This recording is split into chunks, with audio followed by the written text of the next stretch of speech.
c'est un geste irremplaçable et indispensable, car à l'heure actuelle, rien ne remplace le sang humain dans le traitement de certaines pathologies, et avec un seul don, on sauve 3 vies. Alors on estime qu'en France, 10 000 dons sont nécessaires chaque jour pour répondre aux besoins des malades. Ce sont 1 million de personnes qui sont soignées chaque année grâce au don du sang, et uniquement grâce au don de sang. Et pour vous donner une idée, seuls 4% de la population française qui est en âge et en capacité de donner son sang le fait réellement. Et en Hauts-de-France, ce chiffre descend à 2,83%. C'est pour ça qu'il est important que tout le monde se mobilise. Le don du sang n'est pas, bien sûr, pas ouvert à tout le monde. Il faut être âgé de 18 à 70 ans révolus. Il faut peser un minimum de 50 kg, se sentir bien sûr en bonne forme pour donner, surtout ne pas être à jeun. Le don de sang n'est pas une prise de sang.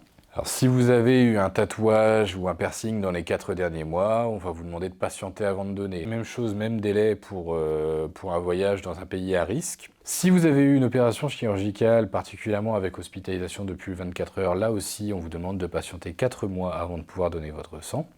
Si vous êtes enceinte ou si vous avez accouché récemment, pas de don bien sûr pendant la grossesse et pas de don jusqu'à 6 mois après l'accouchement. Enfin, si vous êtes allé chez le dentiste dans les 7 derniers jours, vous patientez également. Et en cas d'épisode infectieux type grippe, gastro et même le Covid-19, vous patientez 15 jours après la fin des symptômes pour donner votre sang. On peut donner son sang toutes les 8 semaines en respectant un maximum de 4 dons par an pour les femmes et de 6 dons par an pour les hommes. Le don de sang se déroule en fait en 4 étapes très simples qui vont prendre en tout et pour tout 1 heure. Vous avez d'abord l'accueil du donneur par un agent de l'EFS. Vous présentez votre pièce d'identité. Vous est remis ensuite un questionnaire d'une quarantaine de questions, retraçant notamment vos antécédents médicaux, vos voyages, vos pratiques à risque, etc. Ce questionnaire va permettre de conduire l'entretien médical avec le médecin de l'EFS, un entretien médical donc strictement confidentiel.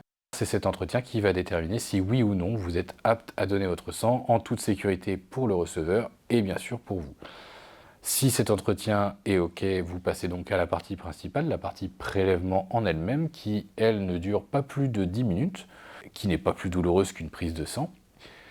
Et une fois ce geste terminé, vous passez à la dernière partie, la partie collation, où pendant 15 à 20 minutes, on vous garde en observation en vous offrant à boire et à manger pour vous permettre de récupérer correctement de votre don et de repartir ensuite vaquer à vos occupations comme si de rien n'était.